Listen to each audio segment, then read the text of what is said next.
பொங்கல் பரிசு குறித்து மக்களை மகிழ வைக்கும் அறிவிப்பை முதலமைச்சர் ஸ்டாலின் வெளியிடுவார் என கூட்டுறவுத்துறை அமைச்சர் பெரிய கருப்பன் தெரிவித்துள்ளார். பொங்கல் பரிசு தொகையை 5000 கொடுக்கணும்னு மக்கள் எதிர்பார்க்கிறாங்க.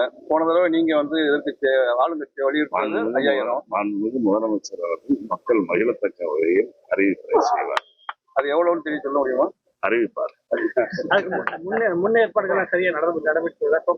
எல்லாம் நடந்து, அதாவது அரிசி, சர்க்கரை போன்ற பொருள்கள் இப்பொழுது நுகர்பொருள் வாணிபக் கழகத்திற்கு தரப்பட்டு கூட்டுறவுத்துறையின் மூலமாக அனைத்து கடைகளுக்கு முதலமைச்சர் அவர்கள் உத்தரவு வழங்கணும். அது மாதிரி கரும்பு பொறுத்தவரையில மாவட்ட அளவில் ஒரு கமிட்டி குழு அமைத்து அந்த குழுவினர் விவசாயிகளை நேரடியாக சந்தித்து கொள்முதலை செய்திருக்கிறார்கள். எல்லாமே சரியா வந்துதான்.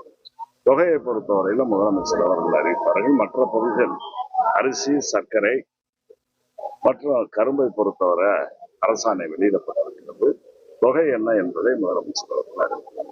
தாய்மானவர் திட்டம் இப்ப எப்படி போயிட்டு இருக்குது? தாய்மானவர் இன்னைக்கு கூட கொடுக்குறாங்க நம்ம மாவட்டம்.